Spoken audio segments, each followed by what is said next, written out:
Oi pessoal, tudo bem? O vídeo de hoje é fruto de uma reflexão que eu estava vendo a partir de uma notícia que eu vi e depois de uma newsletter que eu li, então resolvi trazer isso aqui para a gente discutir hoje. A Folha divulgou há um tempinho atrás uma pesquisa feita pela Nielsen Bookstein que fala, que os tijolões, os nossos famosos calhamaços, estão perdendo espaço no mercado literário. De acordo com essa notícia, os livros que passam de 400 páginas, então que para essa reportagem exclusivamente eles estão considerando os calhamaços, aqueles que passam de 400 páginas. Então, a porcentagem dessas obras, com mais de 400 páginas, entre os 20 títulos de ficção mais vendidos, foi de 47% em 2013 para praticamente zero em 2023. Então, entre a lista dos livros mais vendidos, a gente tinha então 47% em 2013.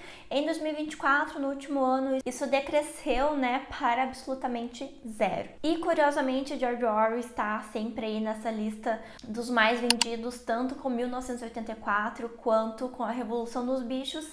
Se você tem interesse de ler 1984, eu conduzi uma leitura conjunta aqui no canal gratuita, então você consegue acompanhar os vídeos de discussões que a gente fez ao longo da leitura através de uma playlist que eu vou disponibilizar aqui no card de descrição para você.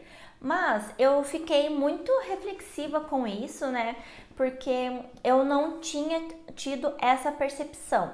Mas depois eu vi a newsletter da Júlia. A Júlia tem uma newsletter que é sensacional sobre literatura.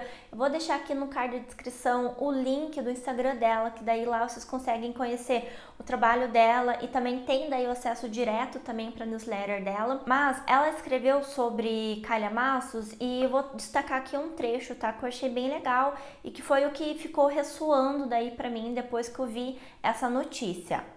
Se comprometer com um livro imenso é como manter um relacionamento, o que envolve dedicação, mas também felicidade e um certo êxtase, por estar devorando a história, emocionada com personagens ou fisgada pela beleza na escrita.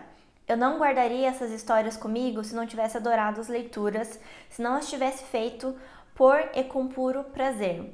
Então, eu me peguei há um tempo atrás, com a rotina um pouco puxada, uma rotina um pouco mais corrida e priorizando por conta disso livros realmente mais curtos, tá? Isso fruto ali da rotina, desse momento que eu estava vivenciando, mas normalmente eu não me deixo intimidar por um livro por conta do seu tamanho.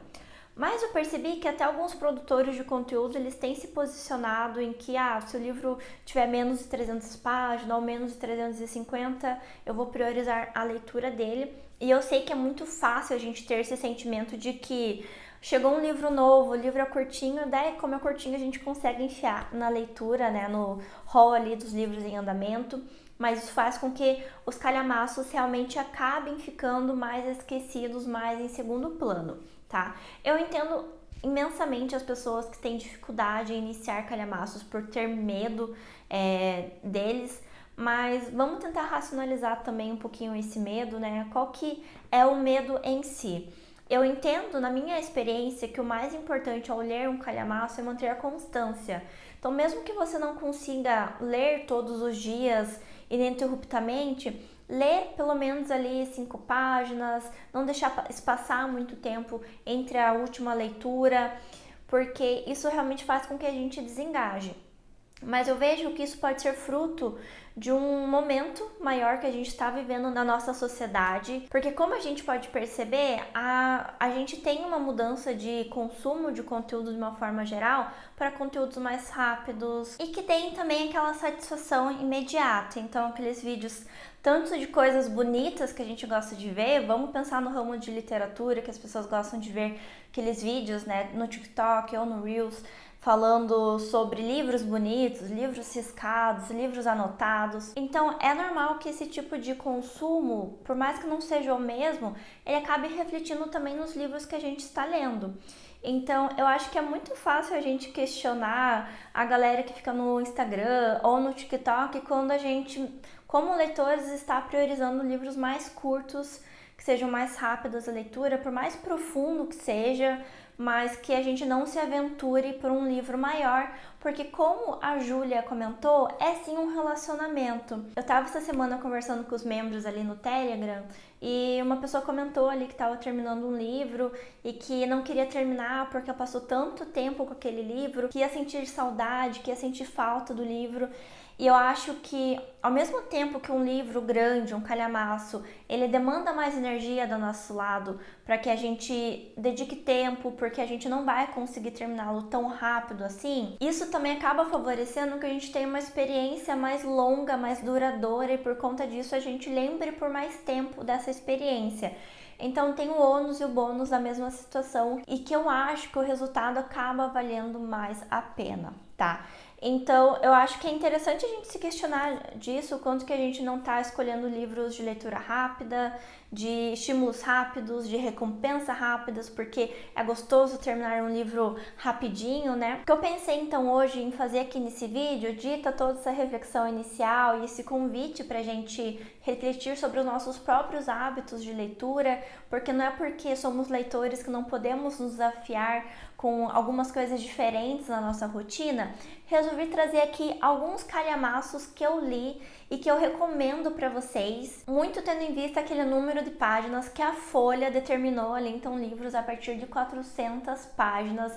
Espero que isso faça com que você desencalhe aquele calhamaço aí da tua estante e dê uma chance para ele te conquistar. Vou começar então por um dos últimos calhamaços que eu li, que é o Jane Eyre, que a gente tem aqui essa história dessa órfã que foi ali acolhida por uma família, por um tio especificamente, mas que ele vem a falecer e a esposa desse tio então fica encarregada de cuidar da Jane Eyre. Aqui a gente tem uma história que lembra um pouquinho assim Cinderela, sabe? Que ela vira quase a empregada ali da família. Não que ela vire aqui, mas aquela situação precária que ela acaba sendo inserida, sendo subjugada, ela na verdade, por conta de uma falta de afeto e uma sensação coletiva de que ela não pertence àquele lugar. Nós iremos acompanhar essa personagem nesse livro que é de formação, então a gente acompanha ela desde a sua infância até o início da sua vida madura, da sua vida adulta, até ali ao longo dos 19 anos, mais ou menos, se eu não estou enganada. E a gente acompanha, então, também o desenvolvimento da sua personalidade, que pra mim é uma das coisas mais interessantes desse livro, tá? Como que, ao mesmo tempo que ela é uma personagem que busca se encontrar no mundo, ter seu espaço, e ela tem bons princípios, bons valores, mas mesmo assim ela não é perfeita, tá? Então a gente vê em algumas situações aqui, tem uma situação muito específica que acontece, que ela precisa ser acolhida ali em uma casa e tratam ela mal, não querem acolhê-la, e quando acolhem ela dá uma chamada de atenção na criada, na empregada dessa casa, da forma com que ela foi tratada. Então ela entende ao mesmo tempo qual que é o papel dela nessa sociedade, ela não se deixa subjugar.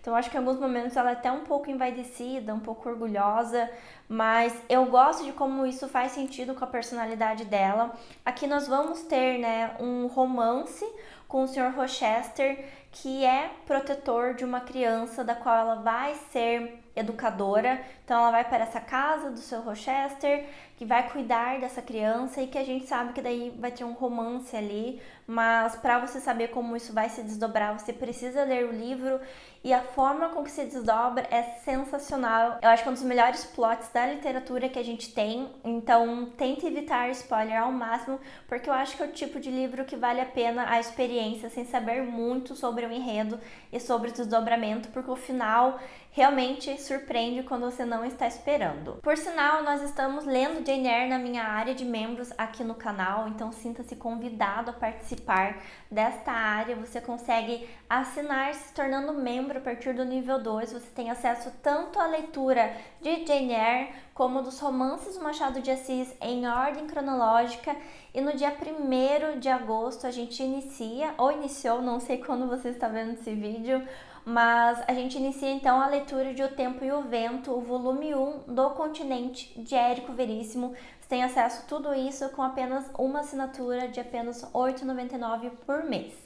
Mas temos também um livro para quem gosta de uma desgraceira, que é ninguém mais, ninguém menos do que Judas o Obscuro, do Thomas Hardy. Esse livro aqui, eu considero também ele um romance de formação, porque a gente vai acompanhar esse personagem, o Judas, desde a sua infância até a sua vida madura, e a gente acompanha ele buscando um crescimento, buscando ir para a cidade grande, para a universidade, tentando estudar, mas ele também tendo algumas intempéries ao longo da sua vida, alguns relacionamentos que não são positivos e que isso vai impactando sua jornada. Na minha humilde concepção, todas as decisões erradas que o Judas poderia tomar, ele toma aqui nesse livro, o que acaba culminando em um final bem triste.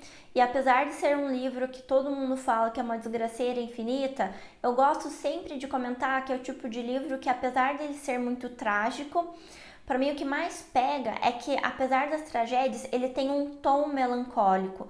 Então a narrativa ela é muito melancólica, então por mais que nada muito grande esteja acontecendo de negativo com o personagem, a gente tem esse tom, né, da escrita realmente que puxa a gente para baixo. É um ótimo livro, tem uma cena que você vai ficar chocado aqui de uma tragédia que acontece, mas que eu entendo que faz total sentido com o desdobramento do livro aqui que o Thomas Hardy propôs. Vamos falar de uma leitura nacional? Temos aqui Crônica da Casa Assassinada, do Lúcio Cardoso, livro esse que foi responsável pela minha ressaca literária do ano passado.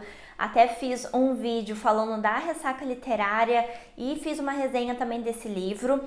Temos resenha também do Judas Obscuro, então vai estar tudo aqui no card de descrição para caso você queira conferir as resenhas. O livro da Crônica da Casa Assassinada, gente, a gente vai ter aqui um entrevero familiar, basicamente. Então, se você gosta de uma desgraceira, de uma decadência familiar, esse é o livro aqui para você. A gente vai ter mais um ali nessa pegada, mas nós vamos acompanhar aqui a família dos Menezes, que é composta por 3 irmãos e que tem essa dinâmica familiar alterada quando um dos Menezes casa com a Nina, essa personagem, né, que é do Rio de Janeiro, de uma cidade totalmente diferente, enquanto os Menezes são ali de uma cidade do interior de Minas, uma cidade fictícia. Nós vamos ter aqui assuntos como incesto, traição, uma parte aqui que eu compreendo como necrofilia. Então, assim, assuntos pesados. Se você tem estômago forte, vá para o livro. Eu acho que se você sobrevive o primeiro capítulo, já você consegue passar por todo o livro. E é um tipo de livro que deixa você muito, muito, muito compulsivo na leitura, porque chega em um ponto que você só quer saber o que aconteceu de fato na história, porque o livro começa pelo fim. Então, você quer entender o que aconteceu para que aquele seja o fim especificamente. Tem muitas críticas desse livro na internet sobre como é um livro epistolar, a gente não tem alteração de tom de voz aqui quando muda de um personagem para o outro. Pessoalmente, eu entendo a crítica, mas a narrativa me entreteu o suficiente, então é um livro que entretém muito. Eu li ele em uma semana. Se você tá querendo também ou entrar ou sair da ressaca literária, talvez esse seja o livro para você. Não poderia faltar um russo nessa lista, e não qualquer russo, né? Nós temos aqui então Os Irmãos Karamazov, do Dostoiévski. Esse livro aqui, ele não agrada a todo mundo, mas eu acho sensacional. É a última obra publicada do Dostoiévski, então seu último legado que ele nos deixou. Nós vamos acompanhar aqui os irmãos Karamazov, e não somente os irmãos, vamos acompanhar também seu pai, Fyodor Karamazov, e como vai se relacionar aí esses personagens, tá? Nós temos aqui uma intriga familiar, então temos o Fyodor, que é o pai, temos o Dmitri, o Alyosha e o Ivan, que são os filhos, e tem um entrevero ali familiar. O Alyosha é o santo da família. Também o pombo correio, porque todo mundo usa ele para levar recado e avisar fulano e etc. Temos o Dmitri, que tem um sentimento com o pai de que ele roubou parte da sua herança. E temos também ali um entrevero com mulheres, um querendo pegar a mulher do outro, enfim. E o Ivan, que é esse cara mais estudado, que tem uma crise ali com a religião, não sei se a gente pode chamar de uma crise, né? Mas ele tem uma descrença na religião e a gente vai ter um crime acontecendo neste livro. Uma das pessoas será tida como suspeita e aqui a gente entra ao mesmo tempo em uma investigação quase que policial, mas tudo muito refletindo de como que o ser humano lida diante de uma situação como essa, como cada um lida de forma diferente também com uma situação como essa, e quem de fato é o culpado e quais motivações as pessoas teriam sendo culpadas ou não para ter cometido esse crime. Livraço, recomendo para vocês, tá? Temos um outro calhamaço e foi meu primeiro calhamaço depois que eu voltei a ler na minha vida. Que temos aqui então um do Tolstói, outro russo, que é seu Anna Karenina. Aqui a gente vai ter um novelão russo, gente. Esse livro aqui eu acho que eu li em 2 semanas, eu li ele bem rápido, porque ele é uma novela. Uma novela, se você ler uma novela pequena do Tolstói, é a mesma coisa, mesmo ritmo, a mesma pegada aqui em Anna Karenina. Nós vamos acompanhar então 2 núcleos aqui, né, 2 núcleos principais. O primeiro sendo da Ana, que vai trair seu esposo com o seu amante, então esse vai ser um dos núcleos aqui do livro. E temos um outro núcleo, que é o do Living e da Kitty, que eles vão travar ali, né, eles têm um vamos ficar juntos, não vão, gosto de você, não gostam, eles têm ali um entreveiro amoroso.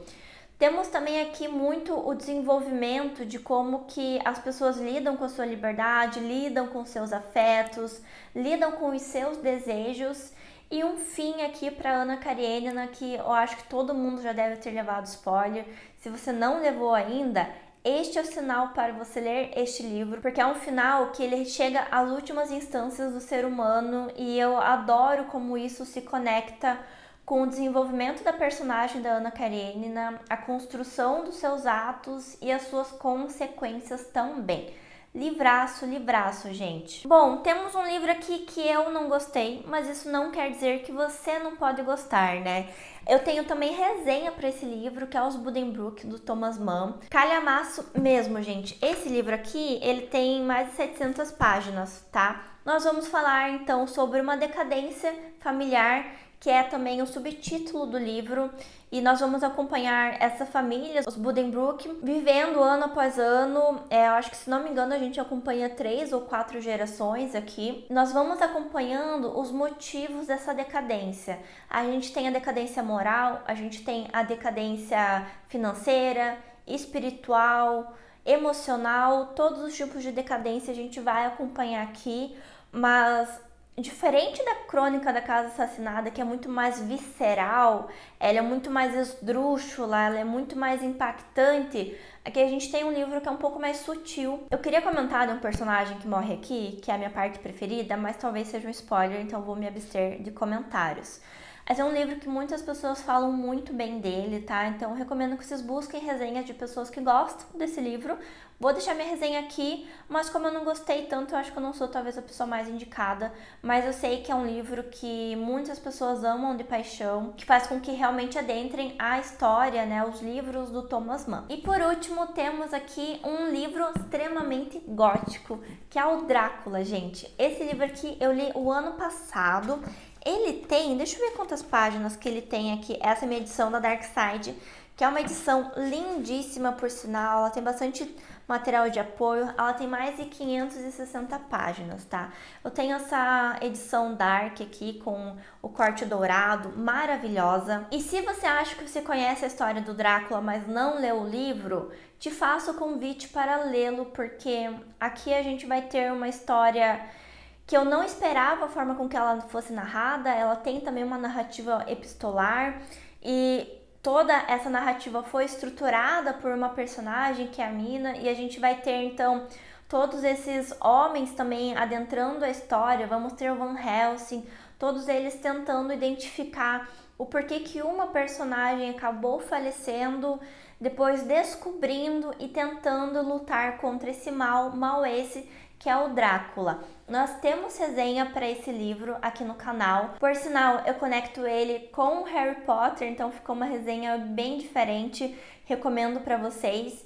É um livro muito fluido, gente. É um livro que dá para você ler aí tranquilamente. Se você tem medo de calhamaço, esse aqui também é uma boa pedida, tanto quanto a Crônica da Casa Assassinada. Se você tem estômago forte, já fica avisado, quanto também Ana Karenina do Tolstói. Então ficam essas indicações aqui para vocês. Se vocês têm outras indicações de calhamaços, deixem aqui nos comentários. Se você pensa algo diferente sobre essa reflexão que eu trouxe também sobre os calhamaços, deixa aqui nos comentários, vamos continuar essa conversa. Eu acredito que seja isso por hoje, pessoal. Se você assistiu até aqui, meu muito obrigada. Não esquece de deixar um like no vídeo, de se inscrever no canal, de compartilhar esse vídeo com alguém que possa se interessar. Quero agradecer também a todos os membros do canal que fazem a diferença no meu dia a dia, que têm proporcionado uma ótima leitura conjunta para todos os membros. E eu espero vê-los no próximo vídeo aqui do canal.